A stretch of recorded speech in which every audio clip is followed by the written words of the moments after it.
Hello everyone, it's Imran here. Welcome back to another video. So today I'm going to react to something a little bit different. This is a fan-made Thomas the Tank Engine story, but this is not one that's adapted in trains. This is an audio story, which is called A Pinch of 10. So this one is by this YouTuber named Kiefer Adams. Since the end of late 2021, early 2022, he's been doing like these audio stories, and all I can say is they're very pretty good. I mean, I watched the first two seasons. I never really thought I would like audio stories, but these Thomas ones, as I just spat all over my laptop right there, they're really, really good. I really, really enjoy watching these videos. And this is the third, and what he's calling the third and final series, sadly, of these audio stories, which I really hope that this isn't the final series of audio stories because I really, really am enjoying them. And this is pretty much the only reason why I've been watching Keita's videos and I've been subscribed to him for the pretty much nearly the last couple of months. I think it was the last couple of months. I think it was now the last year and a half that I really did it. And I actually mentioned to Kiefer in one of his community posts about the audio stories that I'd be doing reactions to his third season of audio stories. I did consider reacting to the last one of series two, which was called the Santa Engine, but I was like, I'll just wait until series three and I'll just react to it from there.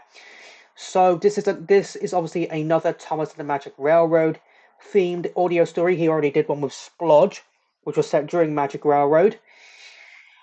And yeah,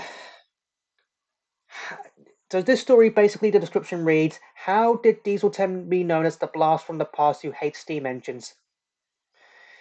So, yeah, we're about to find out. Link to the video and reaction in the description down below as always. So without further ado, let's just get straight into this. A Pinch of 10, written and told by Kiefer Adams. Gordon stared at the new engine in the corner of the yard. Ooh. He was a large diesel engine, a sort of goldish colour, with faded stripes on his sides. Sir Topham Hatt, the head of the railway, was walking up and down, observing his new diesel. "Do you have a name?" he asked. "Friends back home call me Diesel 10, the diesel replied. 10 out of 10 and pure strength. Oh. That's good to hear, smiled Sir Topham Hatt. I hope you... One of the reasons why I like these audio stories because they're just so refreshing. They're just nice and relaxing for you guys, for basically us to listen, all of us to listen to. And how well edited he can do these photos. Like, this is like really, really well edited. You'll settle well on my railway, and may you feel welcome here. He turned and walked away. Diesel 10 set to work at once. Gordon sniffed. This was going to make interesting conversation with the other engines later that day. When Thomas the Tank Engine returned from a long day's work, the engines were arguing furiously. Gordon, Henry and James had all agreed that Diesel 10 was not to be trusted, while Edward, Percy and Toby had tried to convince them otherwise. Yeah. "He'll only get in the way, that's for certain," huffed Henry. "I don't want to be anywhere near something as devious as that," snorted James. "He might cause trouble for us." "Nasty fumes from a dingy diesel," snorted Gordon. Thomas That's sighed. a similar quote from the Magic Railroad. "He hasn't done anything wrong," he protested. "We should give him a chance." "Thomas is quite right," observed Toby. "He just wants to be useful," Percy added. Yep. "And besides," said Edward, "we don't know what he's capable of until he's proven himself." But of course, Toby, Edward, Percy and Thomas were wasting their own breath, as Gordon, Henry and James said nothing more. A few days later, James had brought a goods train from the other side of the island and was complaining bitterly to Toby about the day's work. At that As moment, you always do, James. Diesel 10 rolled past with the express. Gordon was taken ill, so Diesel 10 had offered his services. Oh! He pulled up next to the engines to greet them. But in doing so... He's based off a British Rail Class 42 diesel. Class 42 he is, so it would make sense for him to pull passengers as that's what his class did back in the day. His engine made a horrible coughing sound. The next thing James knew, he was covered in soot. "What do you Oh, think you're playing at?" roared James. I'm really sorry," said Diesel 10. "It was a simple accident." "I'll give you accident," roared James.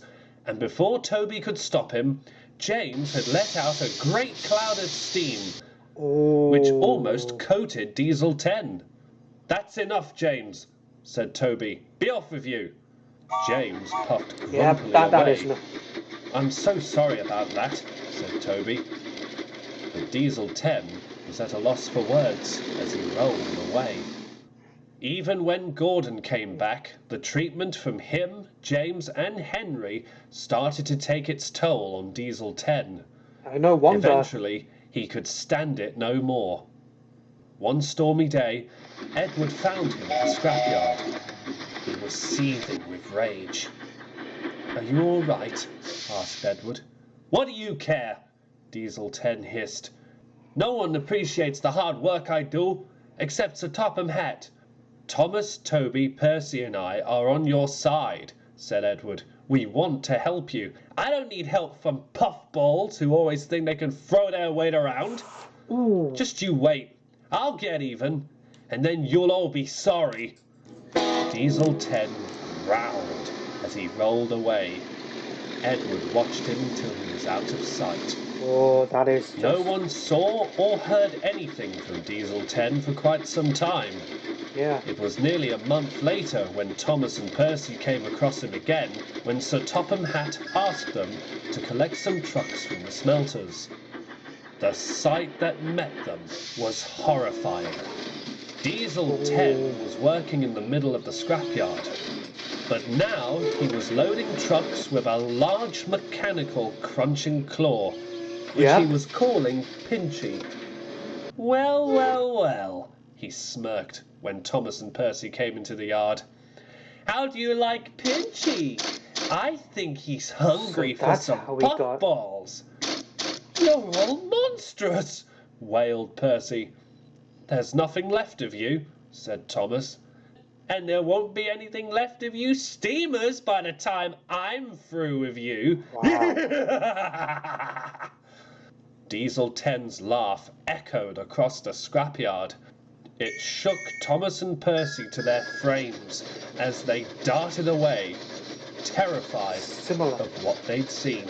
Similar to what Towards they the were. end of the day, Diesel 10 was making his way home when he saw Edward coming towards him.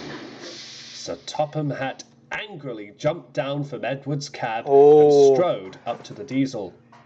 "Who do you think you are threatening my engines?" he thundered. "Who do you think you are, having them turn on me when I just wanted to be useful?" Diesel 10 Yep. snapped back. "We only wanted to help you," said Edward. "But looking at the monster you've now become, I'm starting Yep. to regret it." "You will leave my railway at once," ordered Sir Topham Hatt, "and I don't expect you back here again." Diesel 10 said nothing. He gritted his teeth, clenched his claw, and left. But he would be back, Yep. one way or another. But that's a story that some of you may know all too well. Hmm. So yeah, an rain story surrounding Diesel 10. Wow. All he wanted to do was just be really useful, and then the engines, they're sure to regret their treatment of him. I mean, all he wanted to do was be really useful and was treated poorly by Gordon, Henry, and James. I mean, like I said, if I were to do an arranged story of Diesel 10, I would basically say that he was basically a diesel who basically just didn't like steam engines, basically like, D261, D199, who thought they were useless and figured that diesels were more modern than steam engines.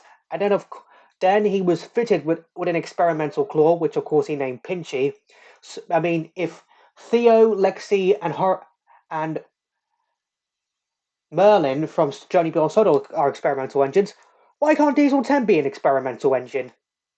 If he's fitted with an experimental claw, I mean, it would make sense, but he was then fitted with this experimental claw. It proved to be a success. And if he was already able to steam engines before he had his claw, he truly turned into a monster once he had Pingy fitted to him. So yeah, I really did enjoy that. Didn't think that was a too bad. His take on an arranged story surrounding Diesel 10. Great job, Kiefer. Kiefer, I can't wait to see what the other stories that you have to offer in what is potentially going to be the third and final season of audio stories.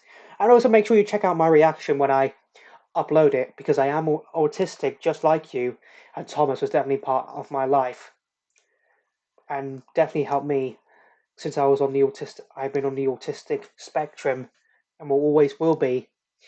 But nevertheless, I still enjoyed it, so I hope you all enjoyed this video. If you did, hit that like button for me. Let me know in the comments down below what you thought of this audio story I reacted to. And also let me know in the comments down below what other videos you want me to react to next.